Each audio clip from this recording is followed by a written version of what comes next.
Hey guys, Desolate Magic here, and we're finally wrapping up Unfinity spoilers today. They did a giant, 100 card dump of just, bulk commons and filler stuff and just draft, whatever. So I'm not covering that, and I may or may not cover the stickers. Let me know if you want a giant sticker overview because there are a lot more of them than you think. But let's start with one of the last mythics. We've got Plate Spinning. It's a 5-cost blue enchantment. And whenever you cast a spell, copy it, and you may choose new targets for the copy. Okay, I already hate it. Then balance a card from outside the game on one of your fingertips. When that card falls or touches another card, sacrifice Plate Spinning. Let me just say, that is almost impossible even if it's a curved foil. Remember, it says one of your fingertips, not your fingertips, so it has to be one. Even spinning, even sleeveless, with the friction coefficient, look, it's not possible. Let's just move on. Quick Fixer, it's a 3-cost black 2/3, Azra employee. I'm not sure what Azra is. That is like Misset or something, but anyway. Menace, and whenever Quick Fixer deals combat damage to a player, open an attraction. That's right, they injure someone, but they get that back open. This set's getting way too real. Next up, we've got Blank Trespasser. Oh yes, it's a 2-cost blue creature human rogue guest. This should be interesting. When this creature enters the battlefield, you may put a name sticker on it, and then if you pay 4, this creature gets +1/+0 until end of turn for each name sticker on it. It can't be blocked this turn. I thought you would just kind of front load it with 3, but I guess you get 1 and then you got to drop it on from another source. That's kind of weird. Next up, we got Information Booth. Apparently that's an attraction. Okay. Visit, draw a card, and it's only a 4/6 hit. Okay, I mean, that's just decent. Next up, Park Reentry. What is going on here? Did they put an invisible stamp on a baby's forehead in case the baby tried to sneak back in? And usually kids under 3 are free, so, well, anyway, I'm not the park manager. It's a 5-cost, white sorcery. And did anybody notice that the white mana symbols, I don't know if it's just how this is encoded, but this looks really weird. It's like spiraled, but then I just looked at a couple other reference cards and they look normal, so, that's weird. Yeah, maybe it's because it's an acorn card. I don't know. I could look, but who cares? So, 5-cost return up to 2 target creature cards that each have a hat and or mana value, 3 or less, from your graveyard to the battlefield. I mean, yeah, that's a solid card. It probably should cost 5. Next up, Blue Ribbon. Ooh, it's a 1-cost artifact equipment rare, and when it enters battlefield, ask a person outside the game, really that again, which creature you control is most deserving of a blue ribbon. Attach blue ribbon to that creature. Equipped creature has best in show. Whenever another creature becomes the target of a spell or ability you control, you may copy that spell or ability. If you do, the copy targets this creature. Okay, that's kind of cool. And then equip 3 if you want to, I guess, move it. You almost shouldn't be able to. It shouldn't even have an equip cost. Next up, Urza's Funhouse. And my gosh, that artwork. So, it's a land, it's a rare. It comes in untapped and you can tap it for colorless. Then you can tap it and add Infinity mana. Activate only once and only if you control an Urza's Mine, an Urza's Power Plant, and an Urza's Tower. Are you kidding me? Then if you pay 7, tap it, head to askurza.com, and click Urza's Funhouse. Really? Really? So Ask Urza, I think that was the URL that was live for the last time where you had to do the Urza's Head Planeswalker thing, wasn't it? Was that a different URL? I don't know. I hit the button that says enter the Funhouse and it says reveal the top 5 cards of your library. Put all creature cards revealed that way in your hand and the rest on the bottom of your library in any order. Okay. Hit it again, create a 4/4 gold dragon creature token with flying. So I don't want to reveal all of them, but it's just stuff like that. Pretty powerful, actually. Well, they've finally done it. The Tron lands can now, with this, make infinite mana. Great. Next up, Form of Approach of the Second Sun. I don't even know what to say about that, so let's just read it. Other than, by the way, I freaking hate Approach of the Second Sun. So it's a 5-cost enchantment. When this enchantment enters the battlefield, you gain 7 life. You become a card until you leave your library, or that library is shuffled. What? Put yourself 7th from the top, balancing the cards on top of your head. When you draw yourself, you win the game. Seattle really does have a problem with hallucinogenics, don't they? So when 1 or more cards fall off your head, exile them, and all cards on your head, then sacrifice this enchantment. Let me just throw it out there. If you were wearing a hat, I don't think that violates the rules, even if these cards are under the hat. I mean, it says balancing, but you can balance it a lot easier with a hat on. So you yourself, the player, are now the 7th card in your library, so you got to take 6 and put it on your head. and then you draw from the cards on your head, and then when you draw you yourself the card, you win the game. So this is Approach of the Second Sun on steroids. I still hate it. And I think they printed it because they know people hated Approach of the Second Sun. They made a disastrous mistake printing that trash. So moving on, bumper cars. Artifact attraction, visit, target creature must be blocked this turn of Fable. There you go, come at me, bro. Next up, Tunnel of Love. Artifact attraction, it's a rare and it only hits on 2s and 6s. So visit, choose an opponent. They choose a creature they control. Then you choose a creature you control. You may exile the chosen creatures. If you do, return them to the battlefield under their owner's control at the beginning of the next end step. Otherwise, the chosen creatures fight each other. And that is Eternal Legal, shockingly enough. Next up, Souvenir t-shirt. Oh my gosh, I think it's a little big on you. So 3 cost artifact equipment and Gear Up, sponsored by Wizards of the Coast. Really? Like, this whole set is just a giant advertisement. They got that social media hashtag manipulation that nobody is stupid enough to think is cool after about 2006. Wow. So as a Souvenir t-shirt enters the battlefield, roll 2 6-sided dice. For each Magic branded item you're wearing, so in other words 0, roll an additional 6-sided die, choose 2 of those results, and then equipped creature gets +X +Y, where X is the first chosen result and Y is the second. Wow. And then equip 4. Fantastic. Within the rules, that should be tracked by an actual counter, like a charge counter or something, just saying.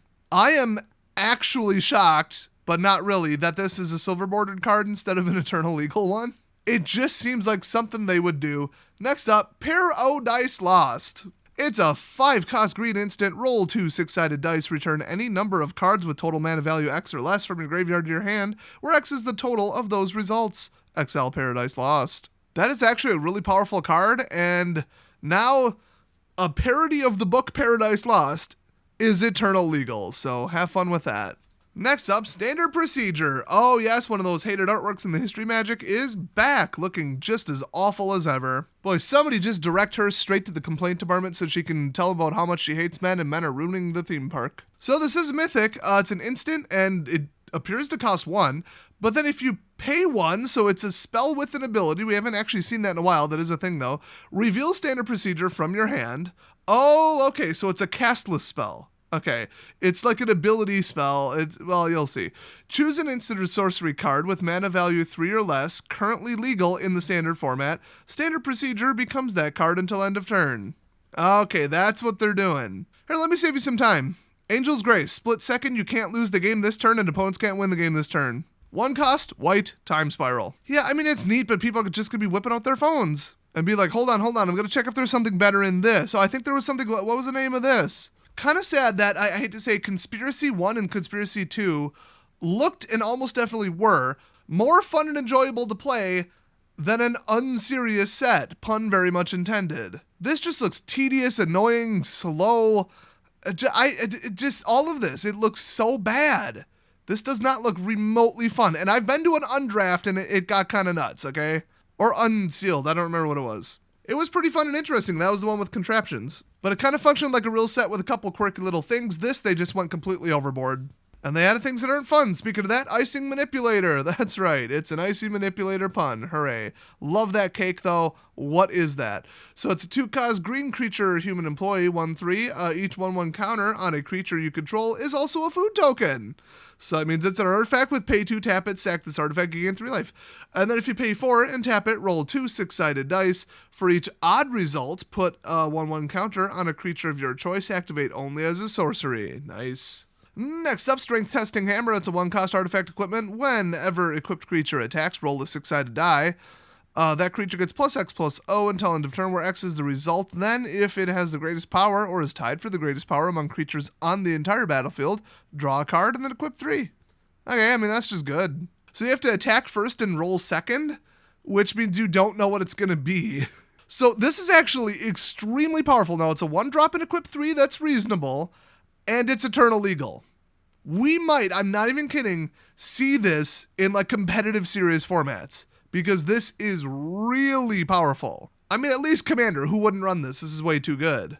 First strike, trample, anything green, you're playing this. Wow, power creep in a non-series format, amazing. So next up, Spinneret Arachnobat. Interesting. It's a 5 cost, black and green 2/4 legendary creature spider perform with reach. And when it enters the battlefield, open an attraction. Then as long as you control 3 or more attractions, it gets +2/+0 and has menace. I don't see the need to make this, that expensive in 2 color, but sure. Next up, Trapeze Artist. It's a 1 cost white 2/1 human performer with flying. That's already insanely powerful. But when it enters battlefield, it enters battlefield by being flipped from a height of at least 1 foot. If it lands face down or didn't turn over completely at least once during the flip, return it to its owner's hand. So you gotta stick the landing to get your flying 2/1 for 1. I mean, from a height of 1 foot, it's not the hardest thing in the world. If it was like 2 or 3 feet, it would just be random. But get ready for disputes about this. Next up, Ferris Wheel, which that's not even a pun, that just is a Ferris wheel. I mean, I would have named it Ferris as in like magnetic, different spelling, but okay. Artifact attraction, visit, choose target creature that hasn't been phased out with Ferris wheel. That creature phases out until you roll a 3 or less while rolling to visit your attractions. So this isn't the most reliable, but you could, with some luck, phase something out for a very long time, which is kind of cool, but, it's unreliable, it's interesting, it's fun, it's wacky, it's chaotic, which, yeah, they should have more of that. And then they went and made it Eternal Legal. Next up, Vidalcan Squirrel Whacker. Oh, yes. It's a 4 cost creature Vidalcan Guest. They can't seem to determine how many fingers or how many arms Vidalcans have. I guess that's probably the joke. And as it enters the battlefield, roll a 6-sided die twice. Its base power becomes the first result. Its base toughness becomes the second result. If you would roll 1 or more 6-sided dice, instead roll them, and you may exchange 1 result with Vidalcan Squirrel Whacker's base power and base toughness. Ooh, he could get a little aggressive with that game if he gets to 6/6. Next up, Astro Aquarium, because why wouldn't there be? So it's a 3 cost blue artifact, and when it enters battlefield, you may put an art sticker on it. And then, if you pay 1 and tap it until end of turn, target creature becomes a blue shark with base power and toughness 4/4. If the cracks on Astro Aquarium's art are completely covered, that creature becomes a blue octopus with base power and toughness 8/8 instead. Good luck with that. Activate only as a sorcery. You are going to need a lot of stickers. I mean, look at those cracks. Next up, Storybook Ride. It's an attraction that is a 50% hit rate on 2, 5, and 6, and you can visit it, when you visit it, exile the top X cards of your library, where X is the number of attractions you visited this turn, including this one. You may play those cards this turn at the beginning of the next end step. If any of those cards remain exiled, put them on the bottom of your library in any order. That is crazy powerful. And that is a bunch of Eldraine references. It looks like the Bident of Thassa for some reason, and then an elk, because, if they can slip in a little extra middle finger to the fans for a massive mistake they made in the past, and they want to forget, but instead they shove it in our faces because they're dicks, they will do it. Next up, Hardy of Mira's Marvels. It's a 4 cost 4/4 legendary creature elf performer, and as it enters battlefield, choose a number. Whenever you cast a spell with the chosen number of lines of flavor text, put that many 1/1 counters on target creature, and then partner. And it doesn't say that you can't choose 0. That might be a ruling later, but I thought I'd point that out. Next up, it came from Planet Glurg. So it's 1 blue, 1 green, and then XX, and it's mythic. So legendary creature, Alien Ooze. Ooh, you better run. You may have it came from Planet Glurg enter the battlefield as a copy of X different creatures on the battlefield. It has their total power, total toughness, combined mana costs, all text boxes, names, art, and so on. Holy crap. And this is, weirdly enough, I know this may shock you, not actually legal in Eternal formats. I mean, even for just X equals 1, this is pretty good. For 6 or 8, this is completely out of control, but, well, you're paying 6 or 8. Next up, Log Flume. Why did they build one out of an Ent? Clearly, but okay. It's an artifact attraction rare, only hits on a 3/6, and visit. Choose up to 4 creatures you control. Those creatures jump in a log until end of turn. What is this, banding? Creatures in a log together can't be blocked unless they're all blocked. If a spell or ability you control targets one of them, it targets all of them. Well, that's a lot simpler than banding, I assume. I'm not even kidding. It's not even a meme. I don't know how banding works. I never looked it up. Next up, it's Resolute Vegisaur. Oh, yes. Gotta get them carrots. So it's a 3 cost 3/3 creature dinosaur employee with trample, and whenever you roll your 3rd die each turn, put a 1/1 counter on Resolute Vegisaur. And the terribly inspirational flavor text is, this dinosaur doesn't know what will kill him, but he's determined it won't be heart disease. Well, it'll be an asteroid. Shout out to everybody in the comment section saying, whoa, too soon.